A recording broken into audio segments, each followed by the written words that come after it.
श्री स्वामी समर्थ. स्वागत आहे तुमचं माझ्या युट्यूब चॅनलमध्ये. आजचा दिवस तुम्हाला खूप छान सुख समाधानाचा आणि आनंदाचा जाऊ देत ही स्वामींच्या चरणी प्रार्थना करते आणि आज या नवीन व्हिडिओला सुरुवात करते. तर बघा मित्रमैत्रिणींनो, उद्या 16 मे वार शनिवार आणि उद्याच्या दिवशी आलेली आहे शनी अमावस्या. त्याचबरोबर शनी जयंती देखील आलेली आहे आणि या दिवशी आपल्याला आपल्या घरामध्ये खास करून काही सेवा उपाय देखील करायचे असतात. त्याचबरोबर आपल्या हिंदू धर्मामध्ये अशा पवित्र तिथींवरती एखाद्या तीर्थक्षेत्री किंवा नदी तीरावरती जाऊन स्नान करण्याला खास विशेष अनन्यसाधारण असं महत्व आहे.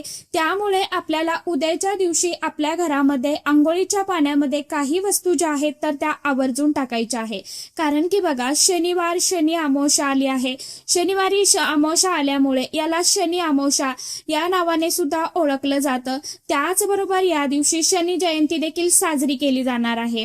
आता 16 मे वार शनिवार आणि या दिवशी आलेली आहे अमावस्या आणि या अमावस्येच्या दिवशी आपल्याला सर्वांनाच आंघोळीच्या पाण्यामध्ये काही वस्तू ज्या आहेत तर त्या आवर्जून टाकायच्या आहे.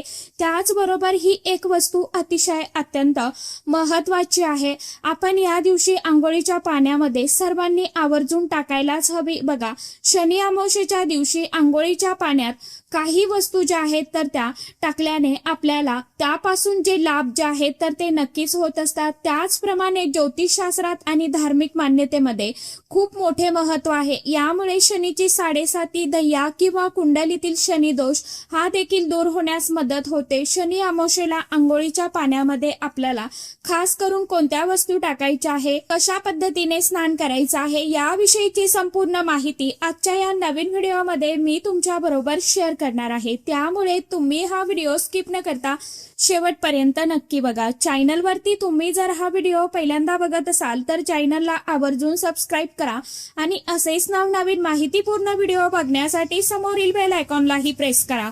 त्यामुळे काय होईल, जेव्हा कधी मी नवीन व्हिडिओ अपलोड करेल तर सर्वात अगोदर त्याचं नोटिफिकेशन तुम्हाला मिळेल आणि तुम्ही एकही व्हिडिओ मिस करणार नाही. कमेंट बॉक्समध्ये ओम नमो भगवते वासुदेवाय नमः हा मंत्र सर्वांनी आवर्जून लिहा. तर बघा मित्रमैत्रिणींनो, उद्याच्या दिवशी आपल्याला सकाळी लवकर उठायचं आहे आणि आपल्याला आपल्या घरामधलं जे काय पारोस आहे तर ते काढून घ्यायचं आहे. त्यानंतर स्वच्छ स्नान करायचं आहे. शक्य असेल तर ब्रह्ममुहूर्तावरती उठण्याचा प्रयत्न करायचा आहे. यानंतर आपल्याला आंघोळीसाठी जायचं आहे. आता घरातील सर्वांनीच या वस्तू आंघोळीच्या पाण्यामध्ये टाकायच्या आहे. कारण की आपल्या जीवनामध्ये भरपूर अशा अडचणी समस्या असतात. शनिदोष असतो, 7.5 असते, शत्रुपीडा असते. अशा या गोष्टी दूर करण्यासाठी आपण हा उपाय करणार आहोत. तर आपण ज्यावेळी पाणी काढून घेतो ना तर त्यावेळी आपल्याला काळे मीठ जे आहे तर ते टाकायचं आहे. खडे मीठ जे आहे तर ते देखील तुम्ही टाकू शकता. ज्यांच्याकडे काळे मीठ नसेल त्यांनी खडं मीठ घेतलं तरी देखील चालणार आहे. कारण की मीठ सर्वांनाच माहित आहे खडं मीठ असतं. आपल्याला आंघोळीच्या पाण्यामध्ये थोडं काळं मीठ टाकायचं आणि काळं मीठ टाकून आपल्याला स्नान करायचं आहे.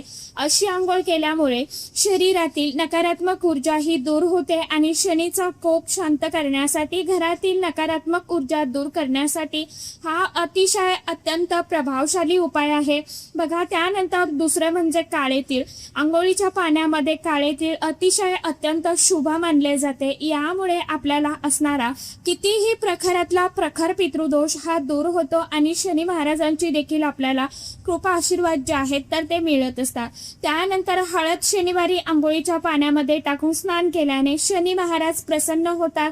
त्याचप्रमाणे आपण आंघोळीच्या पाण्यात थोडंसं गंगाजल टाकायचं आहे आणि या वस्तूंनी आपल्याला आंघोळ करायची आहे. आता शनी अमावस्या आहे. शनी देवांना चमेलीचं तेल जे आहे तर ते अतिशय अत्यंत खूप प्रिय आवडीचं आहे.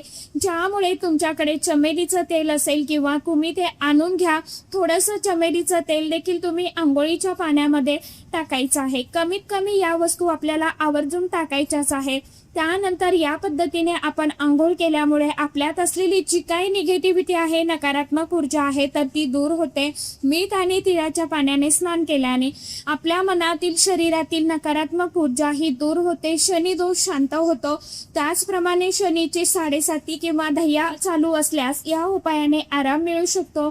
प्रगती आणि सुख. ज्योतिषशास्त्रानुसार या उपायाने माता लक्ष्मी आणि भगवान कुबेर देवतेचा आशीर्वाद आपल्याला हा प्राप्त होत असतो. असतो, ज्यामुळे जीवनात प्रगती होते आणि म्हणूनच आपण सर्वांनी अंघोळीच्या पाण्यामध्ये ह्या वस्तू ज्या आहेत तर त्या शनी अमावस्येला या वस्तू टाकायच्या आहेत. त्याचप्रमाणे शनी जयंती असल्यामुळे आपण शनी मंदिरामध्ये जाऊन शनी देवांना चमेलीचं तेल जे आहे तर ते अर्पण करायचं आहे. निळ्या रंगाची फुलं जर तुम्हाला मिळाली तर ती आवर्जून अर्पण करा. काळे उडीद जे आहेत तर ते अर्पण करा. काळे तीळ अर्पण करा. त्यातून जितकं शक्य असेल तेवढं अर्पण करण्याचा प्रयत्न करायचा आहे. त्याचबरोबर उद्या हनुमान रायांच्या चरणी किंवा शनी महाराजांच्या मंदिरामध्ये तुम्हाला रुईच्या फुलांची माळ जी आहे तर ती देखील अर्पण करायची आहे. एक नारळ अर्पण करायचा आहे. शनी चालीसा शनी मंत्राचा जप करायचा आहे. नवाक्षरी मंत्र तुम्ही यातून तुम्हाला जी उपासना जी सेवा करणं शक्य असेल ती तुम्ही करावी. ज्यांना साडेसातीचा त्रास असेल त्यांनी यथाविधी पूजा करावी. तसेच या दिवशी बघा शनिवारी अमावस्येच्या दिवशी आपण पिंपळाच्या झाडाखाली दिवा लावायचा आहे. तुम्ही सकाळी तुम्हाला तर जाणं शक्य होणार नाही, तर तुम्ही संध्याकाळच्या वेळी प्रदोष काळामध्ये पिंपळ वृक्ष जिथे कुठे जवळपास असेल तिथे तुम्हाला जायचं आहे आणि तिथे मोहरीच्या तेलाचा दिवा जो आहे तर तो लावायचा आहे. त्यामध्ये काळे तीळ तुम्हाला अर्पण करायचे आहे, म्हणजेच टाकायचे आहे. आणि पिंपळाच्या झाडाला दोऱ्याला 3 गाठी बांधू शकता, ज्याने व्यवसाय नोकरीत तुम्हाला यश प्राप्त होईल. अडचणी तुमच्या या दूर होतील. आपण शनिदेवांना तीळ किंवा तेल दान करायचं आहे. या दिवशी तीळ आणि तेलाचं दान करण्याला खास विशेष अनन्यसाधारण असं महत्व आहे. याने देखील आपली शनीची साडेसाती जी आहे तर ती दूर होत असते. त्याचप्रमाणे या दिवशी मंदिरामध्ये जाऊन आपल्याला शनी महाराजांचं दर्शन घ्यायचं आहे. आणि उद्याच्या दिवशी चुकून देखील आपल्याला आपल्या घरामध्ये तामसिक आहार जो आहे तर तो घ्यायचा नाही, जसं की अंड मांस मच्छी आपल्याला आपल्या घरामध्ये बनवायचं नाहीये. त्याचप्रमाणे आपल्या दारावरती जर कोणी गरजू व्यक्ती गरीब व्यक्ती आले तर त्यांना आपल्याला रिकामं पाठवायचं नाहीये. त्यांना काहीतरी आपल्याला आपल्याकडनं जेवढी मदत होईल तेवढी द्यायची आहे.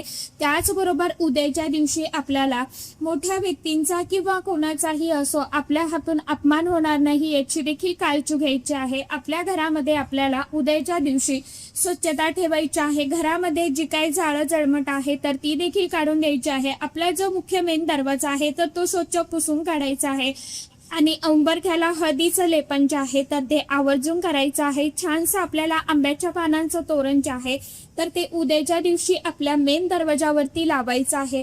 आपण ज्यावेळी आपल्या घरामध्ये लादी पुसतो फरशी पुसतो तर त्या पाण्यामध्ये उद्याच्या दिवशी आपल्याला चिमूटभर हळद, थोडंसं गोमित्र आणि थोडंसं खडमीठ लिंबाचा रस जो आहे तर तो देखील पाण्यामध्ये मिक्स करायचा आहे. आणि या पाण्याने आपल्याला आपल्या घरामधली फरशी लादी जी आहे तर ती पुसून काढायची आहे. यामुळे काय होतं तर का आपल्या घरामध्ये जी काही नकारात्मक ऊर्जा आहे इडापिडा आहे तर ती दूर होत असते आणि सकारात्मक ऊर्जेचा संचार होत असतो. कारण की या अमावस्येच्या दिवशी सकारात्मक लहरी ज्या आहेत तर त्या खूप जास्त प्रमाणामध्ये ऍक्टिव्ह झालेल्या असतात. आणि जितकी सकारात्मक ऊर्जा ऍक्टिव्ह झालेली असते तितकीच नकारात्मक ऊर्जा देखील या दिवशी ऍक्टिव्ह झालेली असते. म्हणून या दिवशी आपल्याला आपल्या घरामध्ये खास करून काही सेवा उपाय देखील करायचे असतात. तर संध्याकाळी आपल्याला तिन्ही सांजेच्या वेळेला छानसा तुपाचा दिवा माता लक्ष्मीच्या स्वागतासाठी आपल्या मेन दरवाजामध्ये लावायचा आहे. घरामध्ये हनुमान चालीसा किंवा श्री सुक्तम आपल्याला पठण करायचं आहे. कनकधारा सूत्रम या सूत्राची सुद्धा तुम्ही उद्याच्या दिवशी आपल्या घरामध्ये सेवा करू शकता. माता लक्ष्मीची आणि भगवान श्री हरी विष्णू देवांची उद्याच्या दिवशी होईल तेवढी जास्तीत जास्त सेवा करण्याचा प्रयत्न करायचा आहे.